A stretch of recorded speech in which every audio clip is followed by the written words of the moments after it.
Why would Ryan have to do this? Well, you see, Ryan had a bigger problem, and his problem stems from what happened between his wife, Blake Lively, and a guy named Justin Baldoni. Blake Lively might have just done herself in this battle with Justin Baldoni, although she didn't do it intentionally.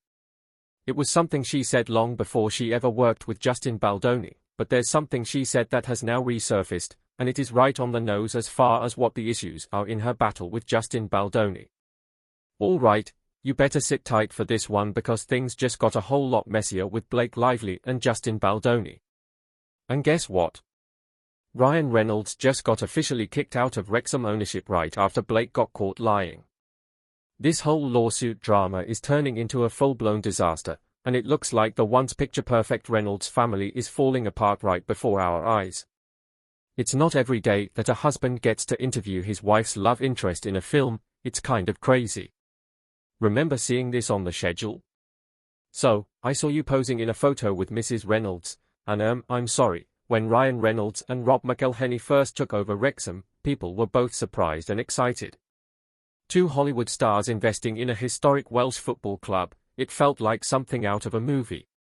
Ryan quickly became the face of the ownership, showing up at games, interacting with fans, and constantly hyping up the team on social media. Fans loved him, not just as an investor but as someone who truly cared about the club. But now, all of that goodwill has come crashing down. With Ryan's sudden removal, Wrexham supporters are left wondering what really went down behind the scenes. Was this a calculated move? Was he blindsided?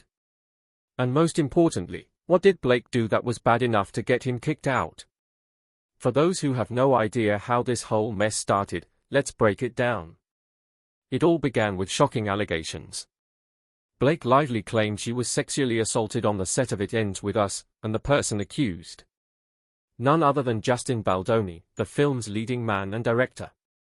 From there, things spiraled completely out of control. The details weren't adding up, and soon enough, the situation turned into a full-blown legal battle. Justin Baldoni, along with Jimmy Heath, Wayfarer Studios, and his publicist, fired the first shot by suing the New York Times, the outlet that originally published Blake's claims. But that was just round one. Then came the second lawsuit. This time, Justin went directly after Blake and Ryan Reynolds, and this is where things got wild. We're talking Game of Thrones-level backstabbing, Taylor Swift-level drama, and some seriously shady text messages surfacing. In his lawsuit, Justin claims that the New York Times worked with Blake to manipulate the story, cherry-picking details and leaving out key facts to make him and his team look guilty. He insists that before the article was published, he and his legal team told the newspaper that Blake's version of events wasn't true. But despite that, the story still went live 2 hours early. Justin believes this was a calculated move to control the narrative. Are you saying that they got changed copies of the communications, or that they changed the communications to remove emojis? Are you blaming the New York Times for doing that?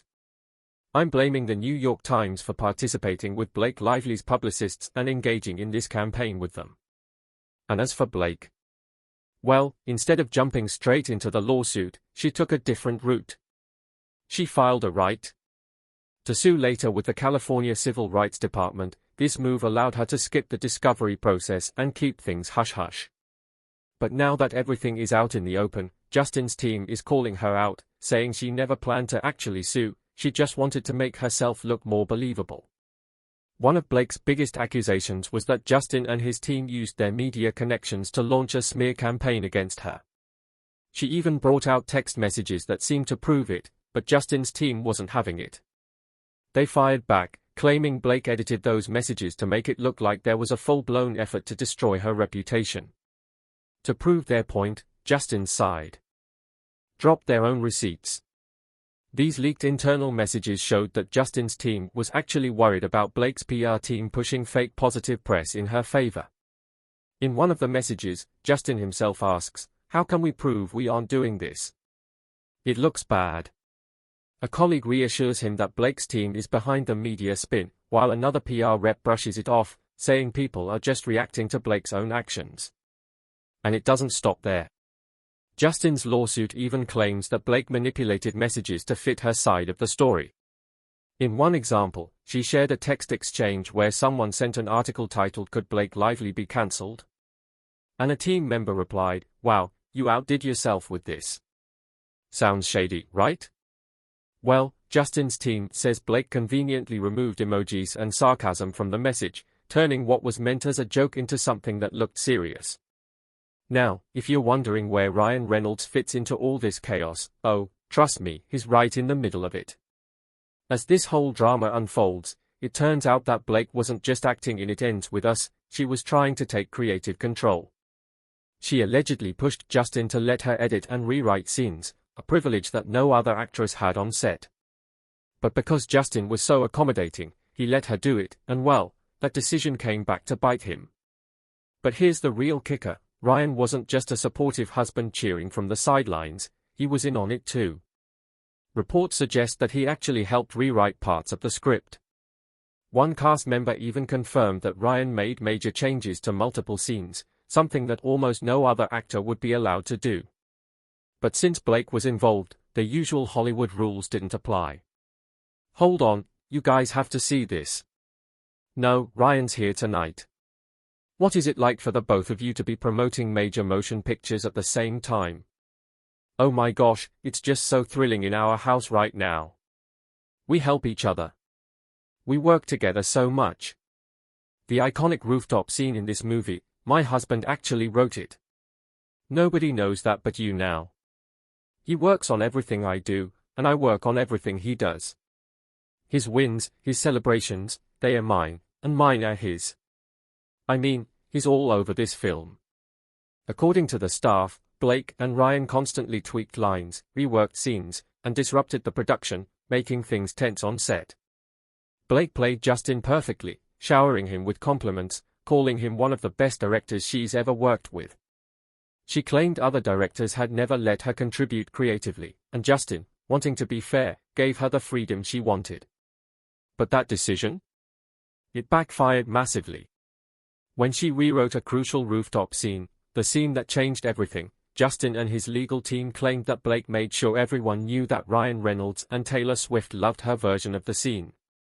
She even invited Justin to her penthouse, where Ryan and Taylor hyped up her writing, making Justin feel like he had no choice but to keep it in the movie.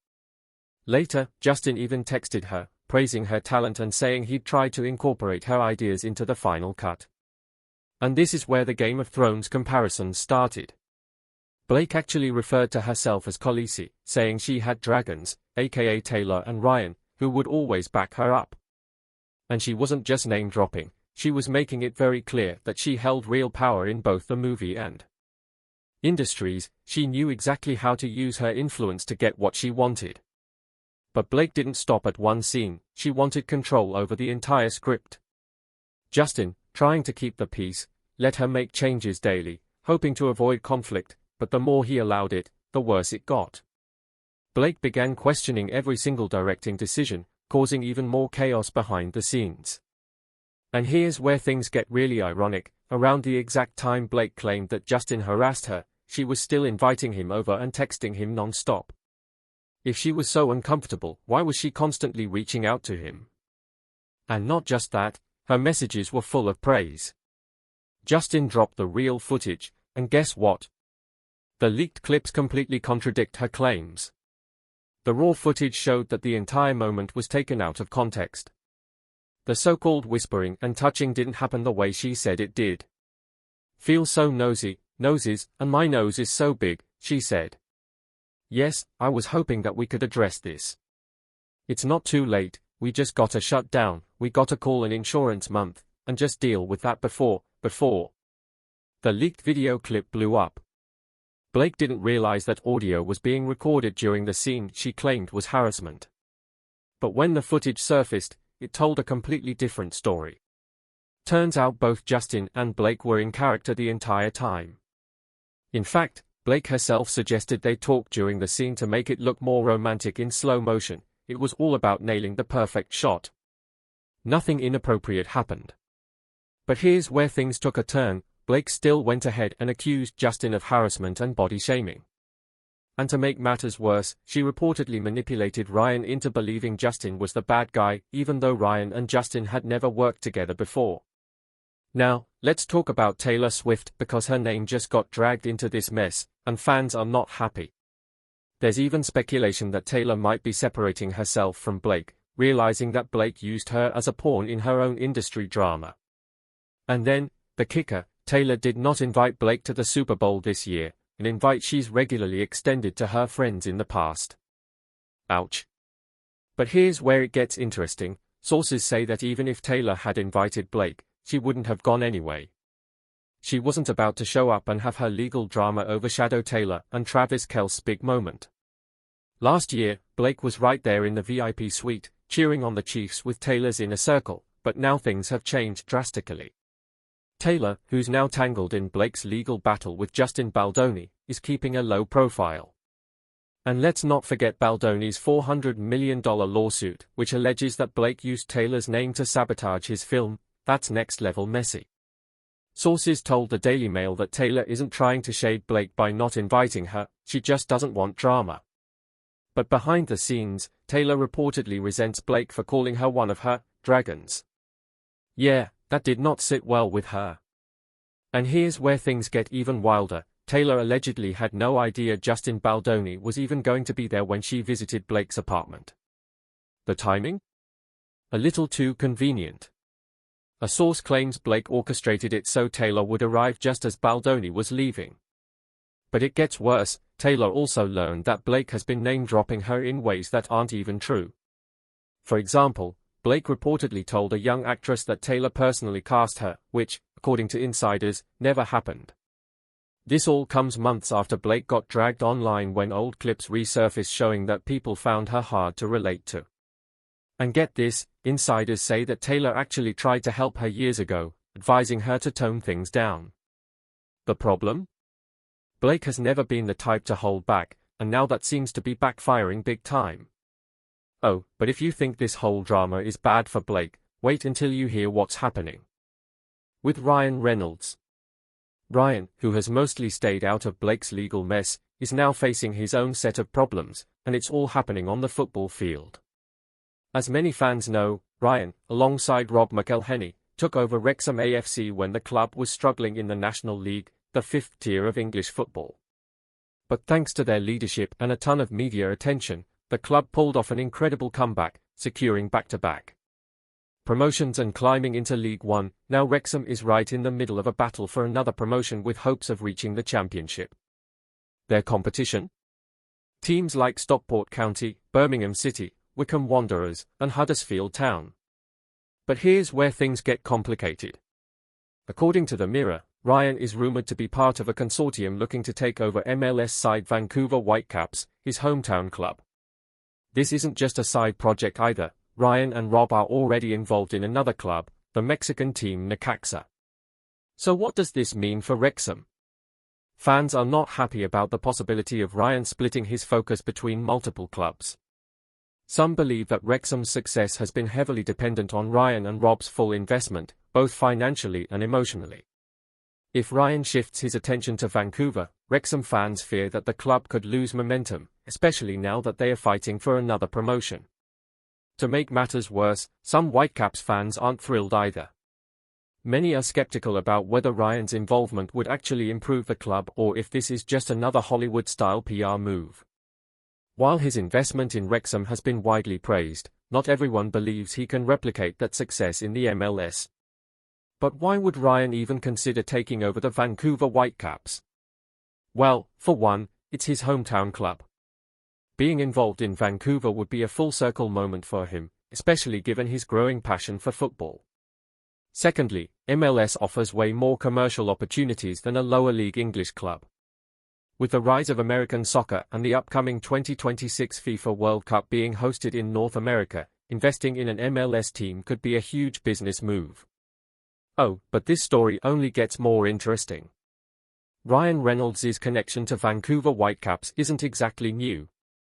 In fact, Wrexham actually played against the MLS club in a pre-season match last year. That might have just seemed like a friendly game at the time, but now it's looking more like a strategic move. one that could signal a much bigger investment plan. But let's be real, this deal is on a whole different level compared to his Wrexham purchase. Back when Ryan and Rob McElhenney took over the Welsh club, they did it for an estimated £2 million, a relatively small sum in the world of football. This potential Vancouver Whitecaps deal? We're talking about a massive investment, likely in the range of £300 million or more. That's a huge leap and one that would require significant outside funding. So, is Ryan really planning to go all in on this, or is this just a rumor drummed up to stir interest in the club? At this point, there's no actual offer on the table, and it's possible that the current owners are using Ryan's name to generate buzz for a sale. But here's the thing, Ryan has been known to explore different investment opportunities, and with his personal ties to Vancouver, it's not out of the question that he'd be seriously considering this. But right after this whole rumor started flying, another backlash hit Ryan Reynolds again, this time over a scheduling conflict involving Wrexham AFC. Following the Super Bowl, Reynolds found himself at the center of criticism after Wrexham's League One match against Leyton Orient, originally set for last Saturday, was postponed due to Orient's FA Cup tie against Manchester City and later rescheduled for Tuesday, February 18th. The announcement was made through Leon. Leyton Orient's official X account stated that they were mandated to play on that date, which sparked outrage among their supporters who felt forced into the decision with little notice. Many fans were frustrated by the short turnaround, particularly because it's a midweek away game, making travel difficult. In response, Leyton Orient decided to offer free coach travel to ease the burden on supporters. However, despite not having direct control over scheduling decisions, Reynolds and fellow Wrexham co-owner Rob McElhenney became the target of angry comments on social media, with some fans accusing the Hollywood duo of influencing the decision in favor of Wrexham. One furious fan called the move absolutely disgusting, and claimed that the decision was made to benefit Wrexham's growing US audience, while another said, they don't like anyone taking the limelight away from the Hollywood Welsh. The backlash even included accusations that the EFL was favoring Wrexham to ensure their continued success. However, Leyton Orient CEO Mark Devlin stepped in to clarify that the decision was made due to Wrexham's tight schedule and their continued participation in the EFL Trophy, which left few available dates for rescheduling. Despite the clarification, the backlash against Reynolds continues.